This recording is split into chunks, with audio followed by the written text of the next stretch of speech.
Our sponsors. The Finkley Experience, an educational consulting firm that specializes in first-generation education, and which prepares high school students for college. For more information, visit their website at thefinkleyexperience.com. Father to Father Incorporated, a nonprofit organization that strengthens families through father engagement, with a goal to help men in our communities to be great dads. For more information, visit their website, fathertofatherinc.org. ABLAZE Entertainment. The goal of ABLAZE is to take emerging artists and develop them to the next level of their career. For more information, visit their website at ablazeentertainment.net. Thank you. Hey Think Fam, it's your favorite host, Michael Finkley, and you can listen to us on CTR Media Network. Go listen in.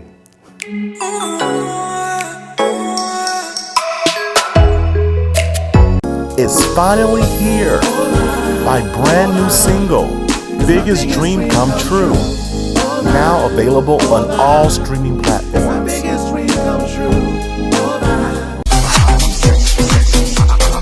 y'all, this is Septimius the Great, an international Grammy Award winning music artist, actor, and model and entertainer. And you're watching The Michael Finkley Show. My boy.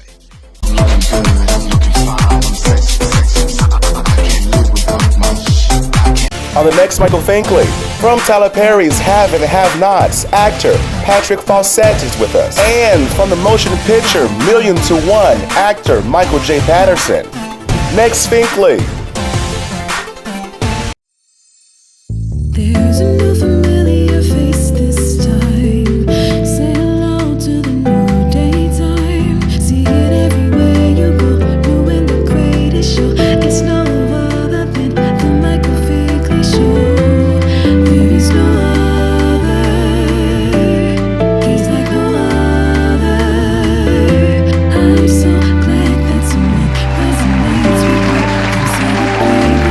Let's tune into Everybody, welcome back to the Michael Finkley Show. Now, y'all, my next guest, he is an award-winning actor. He has an incredible film that he's a part of as well that we're going to talk about as well in this amazing interview. He is Michael J. Patterson. Hello, Michael. How you doing? Thanks for having me. You are so welcome. I'm super excited to chat with you because you have a lot happening. So I must ask this question. When did you discover your talent to entertain others? Oh, well, it started when I was 12 years old. I did a play in the sixth grade called The Wiz, the offshoot of the Wizard of Oz. And I played the Wizard of Oz, actually. And I was hooked.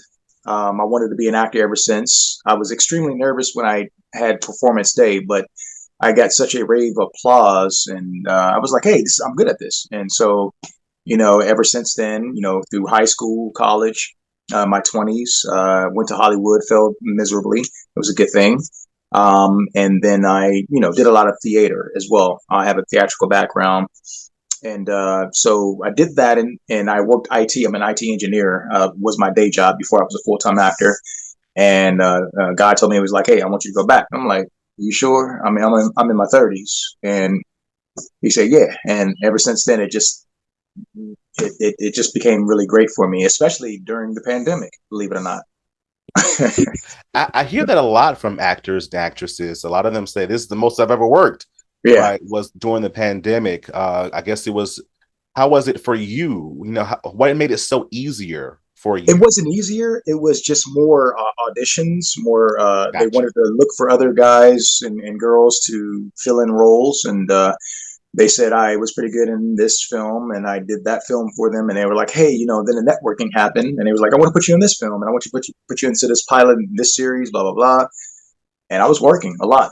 And just to make a testimony, I had lost my IT job because of the pandemic, and so Wow. That was even better because I went through a 3-month withdrawal on like, what am I going to do? Lord, my savings is gone. What's going on? And all of a sudden, boom, this happens, and it was a testimony, and it was great, and it's still happening right now. Yeah, Yeah. I love that. Amazing. You take the how do they say it? I forget how they say it, but you took the good with the bad with the good, all Absolutely. wrapped up in together, Yeah. all wrapped in there together. So, Yeah. Michael, we always see the glitz and the glamour of the movies, right? The films, of those that we watch, right, Yes. on the weekly, monthly, whatever basis that we watch them. What was that struggle like for you, right, to get you to where you are today? Because many don't tell about the struggle. We see everything else, though. Right. Right. So the struggle, it's just lots of and lots of no's. Putting that foot in the door when you're in the hallway and trying to get your, you know, have them at least see your eyes, that smile, your presentation, everything.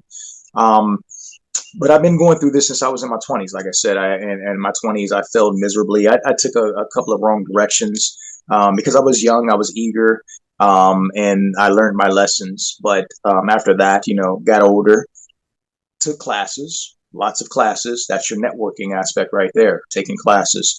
And doing small theater, performing monologues and stuff like that, a monologue madness locations in the DC, New York, California area, taking that little bit of money that you have for the weekend that you get to go and spend out and do whatever you want. And you take that weekend and you drive like 12 hours to somewhere to do an audition. Like those are the trials and tribulations of being an actor. You want it so bad that you don't care. It's a gratification that you got there, you did it, and you leave it where it is, and you go back home and you don't think about it anymore. Even though that's easier said than done, you don't think about it anymore. You give it your best and hope for the best. And so I did a lot of that for years. I would say independent film and short films helped me catapult my career because they saw what I was able to do and say, okay, let's give him a little small bit role in a feature film. Okay, let's give him a minor supporting role. Let's give him a strong supporting. Oh, let's give him a lead. And that's how it happens. It's just perseverance, an attitude of you can win. And me personally, because I'm a man of God, I believe in my God. He's my Lord and Savior, and I gotta give him glory every time that I do something great in my life. And that's about it, man. Amen. Yeah. Amen, Michael. You better give him a glory. Or Rock will. Listen. Yes, Yeah. sir. Yes, sir. Sure. I definitely believe in that as well. Everything I do, I want to please him. Yeah. Gotcha, So man. then if I don't want to please him, then why am I doing it? Right. Exactly. He So gave it to you, man. So exactly. you gotta use it, and he believes in you. So believe in him. So Exactly. yeah. I love that. I love it. And you have done so many different things from television to voiceovers to film. And you have this awesome film coming up as well, Million to One, Yeah. right? And we will get to see this at the American Black Film Festival in June. So Yes. can you tell us more about this film? Okay, so the film. Okay, so it was directed by the mighty Harold Jackson III. He is a California, a Los Angeles native, a transplant in the DC area. He's done a lot of great films called "A Forgettable Life of Leon White." Let's see, what is it? Once Upon a Time in the District, and also Gaslight. Those are his like highlighting films right now. And I'm not trying to, market that or anything, but that's just some of his films that are doing really great as well. So Million to One was a movie that we did last year. It's a rom com, and it's about a brother who decides to be the savior concerning his big brother, who I play. Isaac is the big brother who's having some issues with his marriage, and he wants him to come there and basically help him out. And so while he comes there to basically be the savior, he finds this attractive chef that's in the picture as well, who does the catering for us. Now, my brother's name is Dre in the movie, and he is a clown, and he's a food critic, a very popular food critic. And he's very flamboyant. He's arrogant. He's funny. He has a very funny comical approach in the film. And so it's like, okay, this guy is going to save a marriage. Are you kidding? And so we go through the trials and tribulations of that film, and we have our differences, and we have our comic reliefs, we have our serious parts. And I would say that the cast brought together an encore performance, and I'm being biased and not biased because the film is that good. And you know, being at the ABFF, that's no small feat. So for us to be there and at the Martha's Vineyard as well in August, which is crazy cool, and some other film festivals that are going to come up as well. It's amazing, and you know, we had our premiere last weekend, and it was a standing ovation. People loved it. And you can go on my handle on Instagram as well to see some of the videos and responses and stuff like that. But it's a really good movie. It's touching. It will actually strike tears in your eyes, and you will laugh. It's some hilarious scenes in there, and it's just about some really talented folks that got together. Harold, our director, he looked at us from different films, and he carefully woven that movie to allow to fit our personalities. And then once we put it on paper and once we put it on film, voila, it just became something amazing. And it's like your family on set of A Million to One. It's amazing film, man. I just can't wait for you to go see it.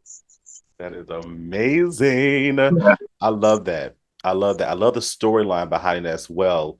Mhm. In this film, right? What have you learned about yourself? Because I love asking this question to actors Oh, and actresses, because when they're in these different characters and they're portraying these different messages behind these characters, yes. sometimes they learn something about themselves in the midst of them being someone else. So what has Michael learned? I've learned that I can be funny. Um, you know, I'm a guy who came from a dramatic background, Shakespearean, you know, and I'm a martial artist and actor, and I do a lot of action and stunts and stuff like that. So my motto was, I want to do action films. Well, I did a couple of films, short films and stuff like that, but it was where God was like, "No, I want you to do this. I want you to be more dramatic. I want you to be funny." And so far, most of my leads have been in comical films. I have another film that I did, Imposter Pastor, which is on Amazon as well.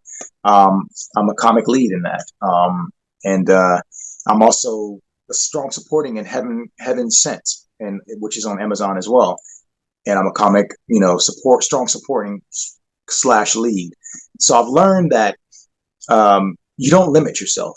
You know, you read a script and you give it your best, and they're either going to tell you to take it up a notch or bring it down. If you got a really good director, he's going to know what your strengths are because he already hired you. So he already knows what you're good at. It's like that. And then he wants to take you up higher. So don't doubt yourself. Don't limit yourself. And I found out that I have some range, you know, and I'm looking forward to exercising that even further, you know, especially on the dramatic side as well. You know, it's fun, and you know, you got to have fun, man. You have fun doing this acting thing because it's hard. It is extremely hard, and I tell my kids, I'm like, look, I don't want y'all to be actors because it's hard. It's really hard, and so they took my advice, of course. Thank you. So other than that, man, that's what I've learned. I've learned that I have range. I learned that I can't limit myself, and I learned that I can be funny at times. I'm no comedian, but I know how to, you know, I know how to give the audience what they want. Exactly, exactly. And that's what I love about life, though, right? It teaches us various things about ourselves, right? Every day, right? Every minute. We're learning something new, all right, about self. And what I love about when people learn about their selves is that they apply it to their dreams, right? We all have Yes, dreams in life. And absolutely. that's what my show stands for, right? Talking with those individuals, they have incredible stories, but they're fulfilling their dreams as well. So Yeah. I must ask this question as well, Michael. What Okay. is Michael's next biggest dream? What's my next biggest dream? Ah, man, that's a good one. Well, I would love to own a studio actually in the DC area, and it would be for both current working actors as well as aspiring, setting up scholarships, setting up monies and things like that, where I'm able to have enough to facilitate individuals who want to be filmmakers, who want to be actors, voiceover studio, basically. It's something I thought about since I was like about probably 15, 16 years old. When I really got into it from the theater perspective. And I'm like, man, there's not a lot of opportunities for us here. And we got to branch out. But I said, I want to bring it back here in the DMV. And so that's one of my aspirations to do, is to own a studio. I don't know how I'm going to do it, but I believe God, he's going to allow me to do that. It will be with partner with other individuals, because we have some guys out here who are doing things, remarkable things right now, to have studios. So I think I can, go in with them, as well as one day have my own, but I really am a guy who's really partial to kids. I got my own 3 kids, but I'm partial to kids fulfilling their dreams. And like, I'm not trying to brown nose and sound all goody and everything, but it's really true, because the way our nation is going right now, these kids don't have, how can I say, the love that we had back in, us 70s and 80s and 90s kids. Like they have, like right now, it's like it's just going away. So we need to make sure that we don't say, oh, Gen Zers and the generations after, they're just doomed. No, we need to make sure that we are there for them, facilitate, so that when we leave, they are going to be the next up and coming, do great things, and help their kids and the kids after their, and generation after generation. That's what we are, man. It's like Moses. Moses didn't get to see the promised land, but he believed. So I believe. I mean, I see everything that I want to see, but I'm going to be able to pass that torch to somebody who's going to be even greater than me. I want that person who takes after me to be greater than me. And so that's how I'm trying to, I guess, facilitate the studio idea. Mike left this for us. Let's take care of it and make it even better. And that's my dream, man. That's my next aspiration. I love that. I love the idea of paying it forward, right? Leaving a legacy for others and continuously paying it forward, because it doesn't just stop with Michael, right? Exactly. It doesn't stop with you. It's not about me. I love that idea. It's not about me, man. Exactly. It's not about me.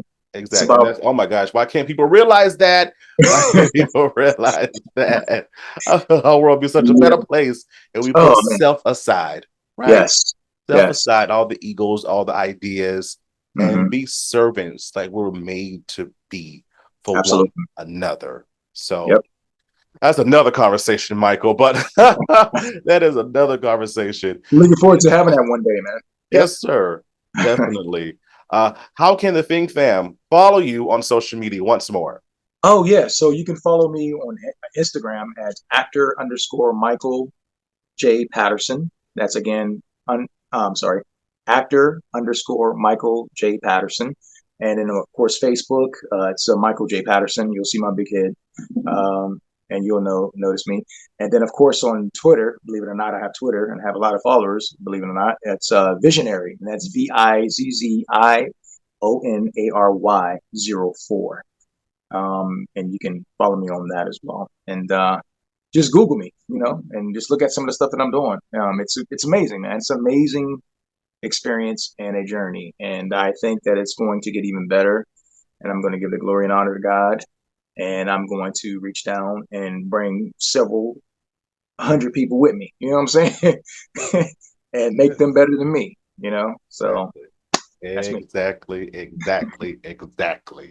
Michael has it, y'all, and definitely look for him in the upcoming film $1,000,000 to 1. Thank you so much, Fink fam. You better go see it. Go see it, Fink fam. Thank you so much, Michael J Patterson, for being with us. We appreciate you so much. Thank you, Michael. Thank you. You are so welcome. Fink fam, don't you dare go away. Back in a minute. Coming up, actor Patrick Faucette is with us. Back in a moment. What's going on, everybody? This is Jamar Langley from the great city of Andrews, South Carolina, and you may have seen me on season 23 of The Voice Top 15, baby, and you are watching the Michael Finkley Show.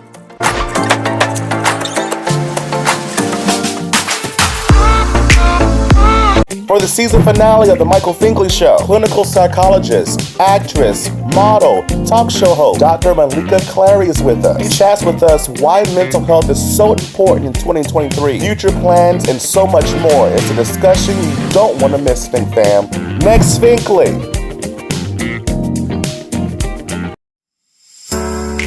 Hello, everybody. It's Finkley from the Finkley Experience. We're an educational consulting firm that specializes in first-generation education. So we assist students with their college and career endeavors.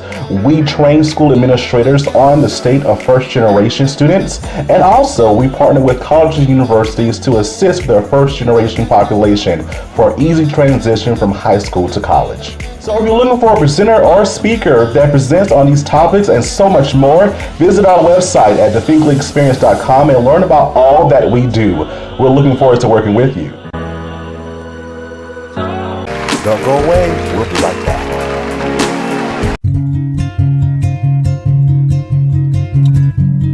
Welcome to Father to Father. The mission of Father to Father Charleston, South Carolina is to help fathers in the Low Country area of South Carolina to be a positive and consistent presence in their children's lives. Father to Father provides community-based programs and support groups for fathers free of charge. They also help fathers connect to other resources they need so they can meet their responsibilities and secure their parental rights. Father to Father offers job coaching and employment connections that benefit fathers. Father to Father is a resource for local organizations that want to provide family support and father-friendly services. If this program is a fit for you, visit our location in North Charleston, South Carolina, and meet our friendly staff here to help and assist. Or visit our website at fathertofatherinc.org.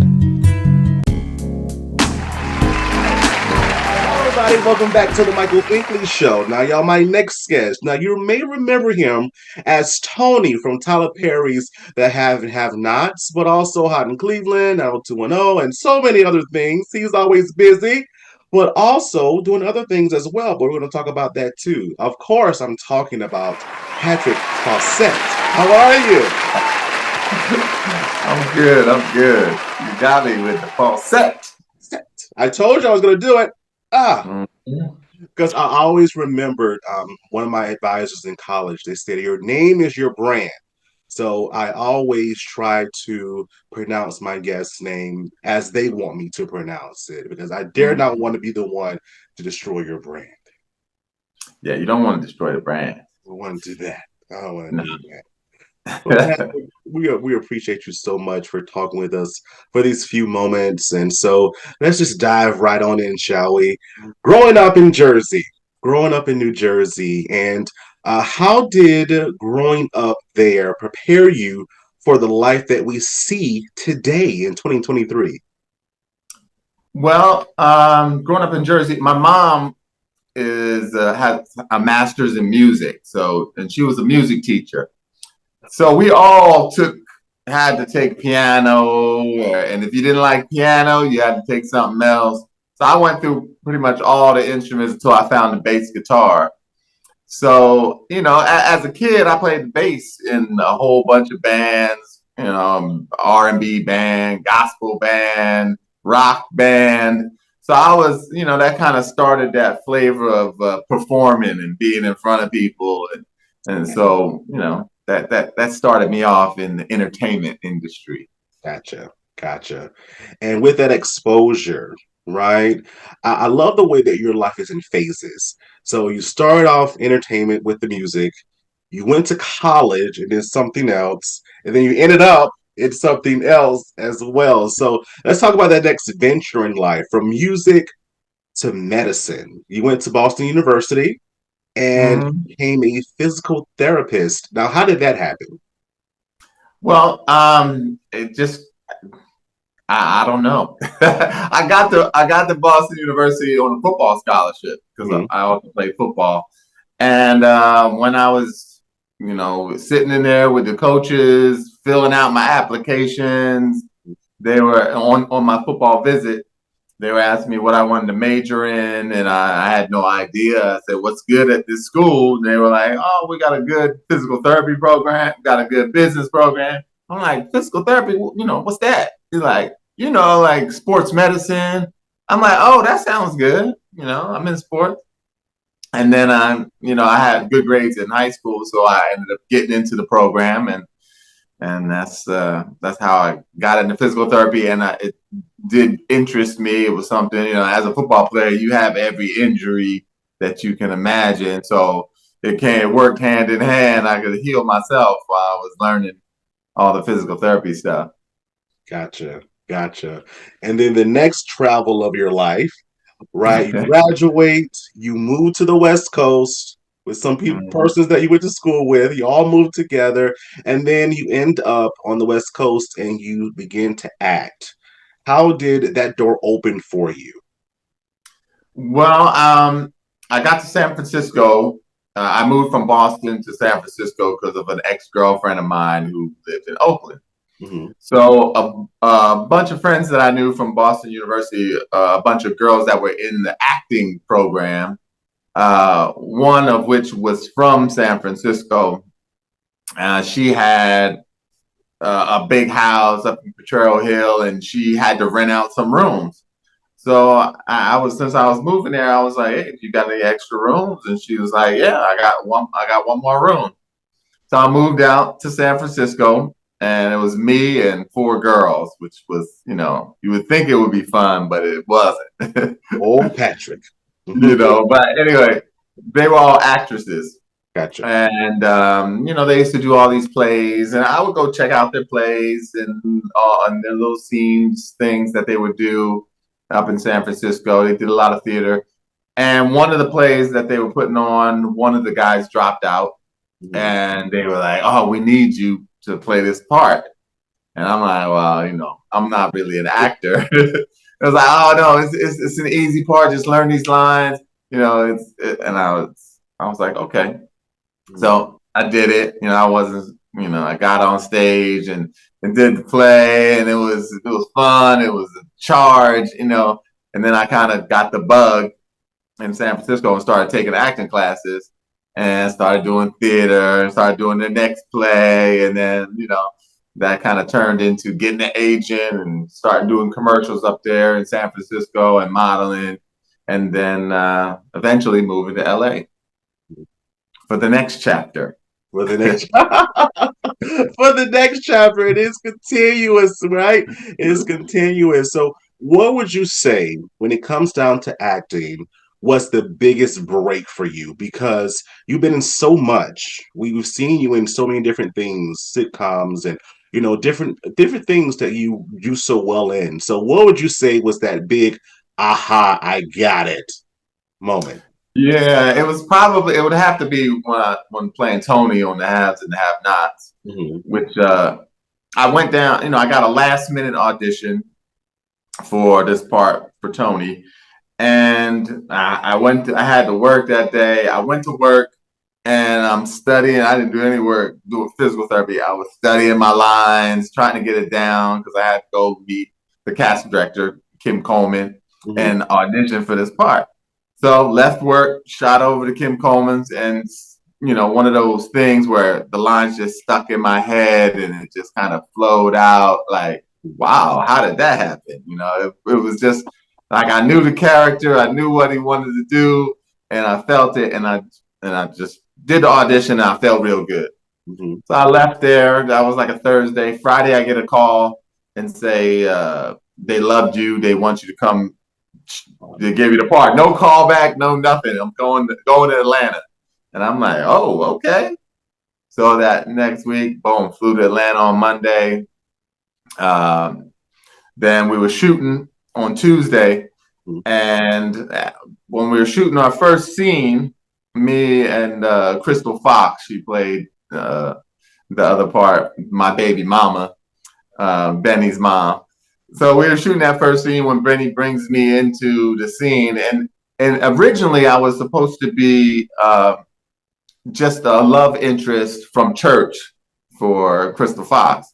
So we got there, we shot the scene and we're halfway through it, doing like a little dinner scene. And when Benny leaves the room, Tyler Perry stops it and he's like, when he leaves, I want you, Crystal, to turn to Patrick and say, does he know? And I want you to say, he has no clue. And I'm like, so I'm his father? She's like, and Tyler Perry's like, if we're gonna do it, let's do it. You wanna do it? I'm like, yeah. And then right then I was like, oh my goodness, I'm in this show. I'm not just one episode. I'm in this show. And then after that, we rewrote the whole next scene, sitting down with Tyler Perry, writing the scene, me, Crystal Fox, and Tyler. I was like, my mind was blown. I'm like, I'm sitting here with Tyler Perry writing the episode. And then we shot that scene, and I went and met with the producers, and then it was like, okay, you're gonna go home, but we need you back next week. And I flew home to LA, flew back the next week, and then started. They were sending me a bunch of scripts, and it was on. That's when it hit me like, oh man, I am in this business. like for real. I mean, for real.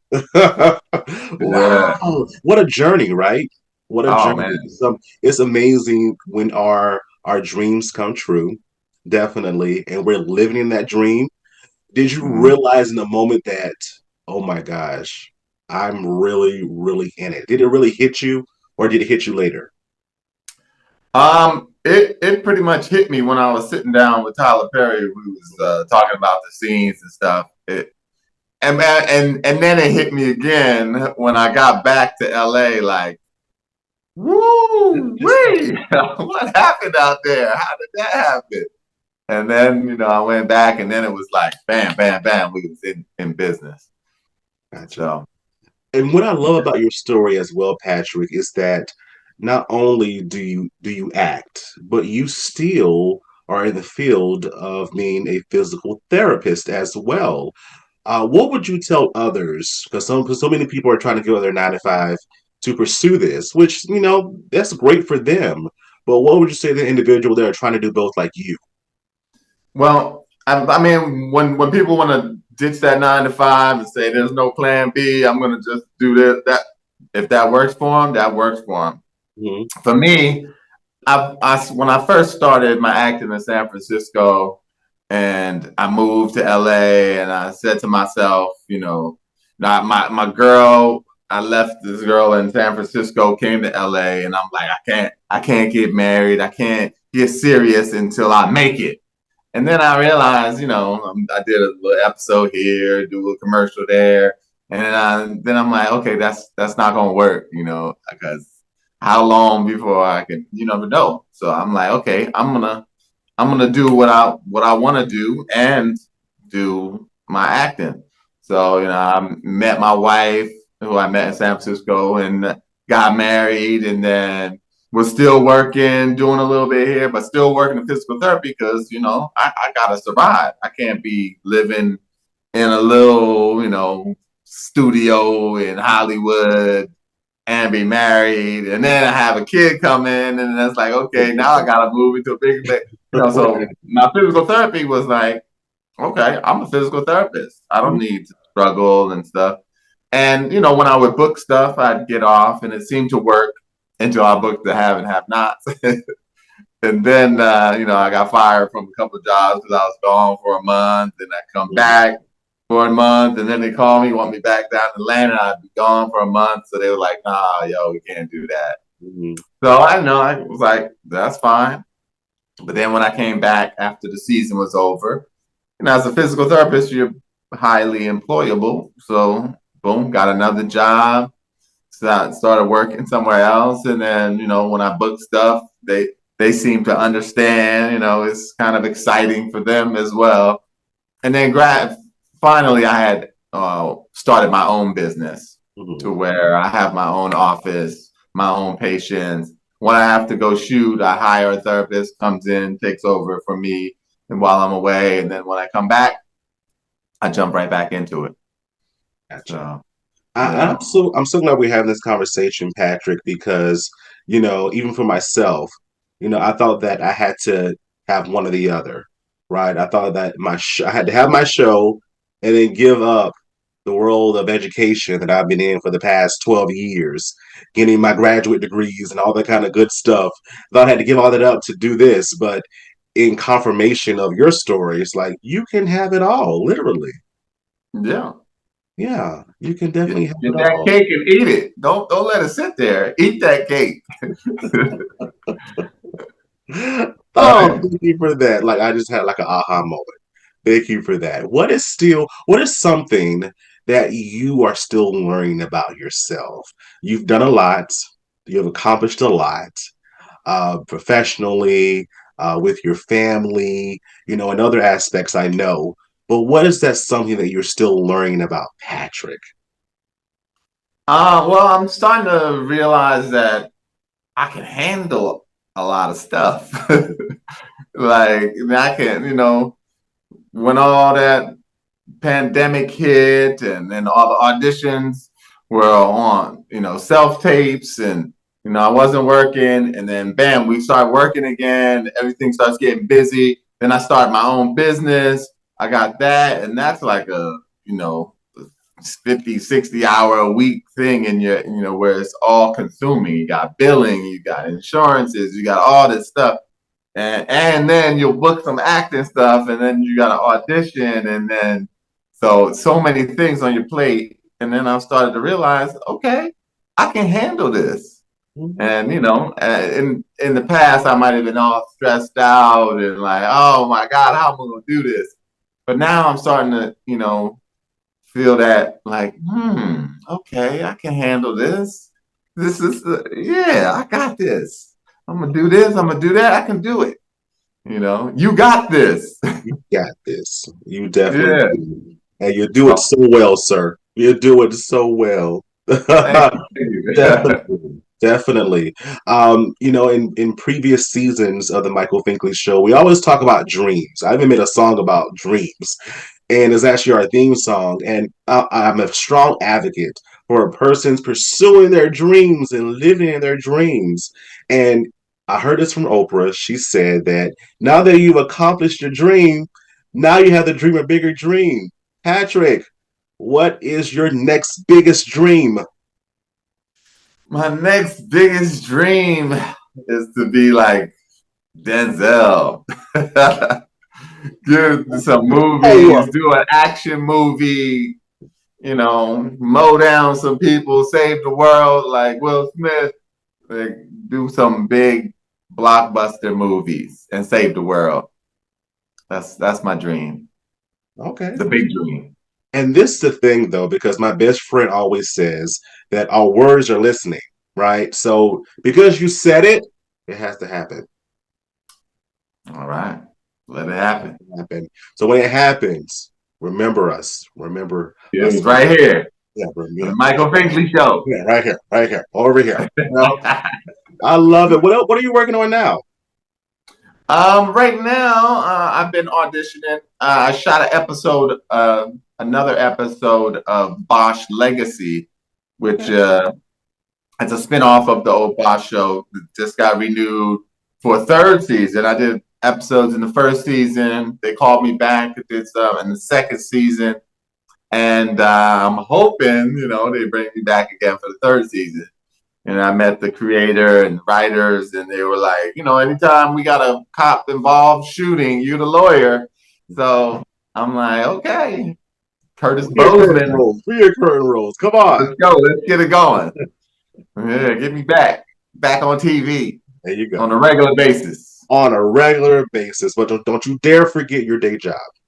Oh, I won't. I got to heal some people, too. There you go. There you go. How can the Fink fam follow you on social media, Patrick? You can find me on Instagram at Patrick Faucette.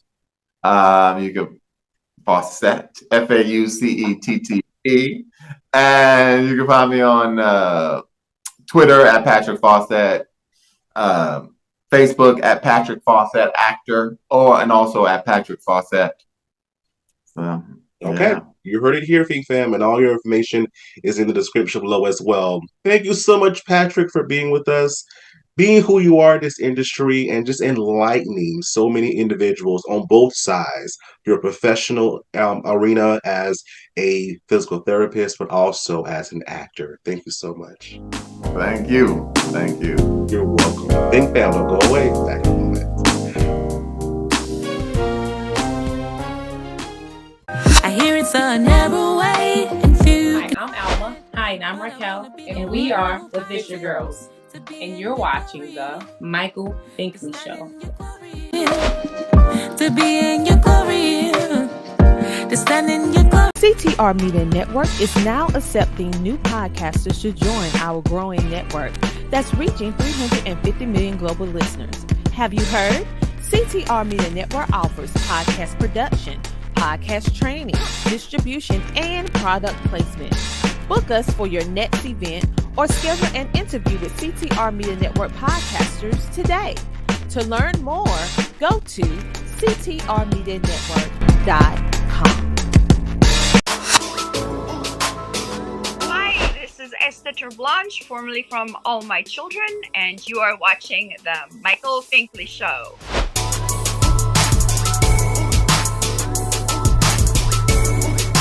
For the season finale of The Michael Finkley Show, clinical psychologist, actress, model, talk show host, Dr. Malika Clary is with us. She chats with us why mental health is so important in 2023, future plans, and so much more. It's a discussion you don't want to miss, fam. Next Finkley.